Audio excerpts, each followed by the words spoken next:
shoferi arimo shoferi ari hehe nibiki kubwoba bukwiye barimo kumpiga abanyabugo bamereye nabi hari umukobwa urimo kumpiga ashaka kugira ngo banshe umutwe ivyo nibikurikura bwo ari umuntu umva arimo kumbeshyira ngo yamaye kiraka ngo ampa amafaranga ngo kugira ngo mwubakire urukuta ngo none sinarwubatse kandi ni ibintu by'urwango ariko nziza gusa ko ndi umunyamahanga ngo nturuka umuhomo ico cyanye nakuziza kuri umunyamuhomo ariko uzukuna abanyabugo batuzira Terengure.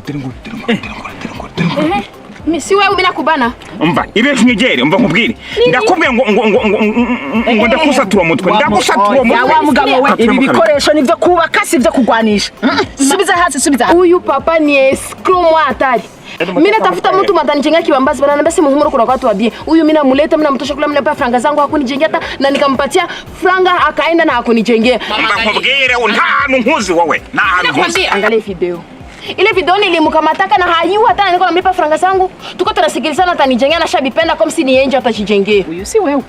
Wowe ninda guha uburenganzira ndibwo kumfata video utansabye uburenganzira. Ikarana guhana mahera biraboneka. Urabizi ko abanyamuhumuro ndetse n'abanyarusange ntidusangwa turi abavandimwe. Ndabizi. Ubu kanu gakobwa dufatanyije ubu katunanira. Umva tugafatanyije ko nta muntu uranga tukakupita tukakazingazinga hano.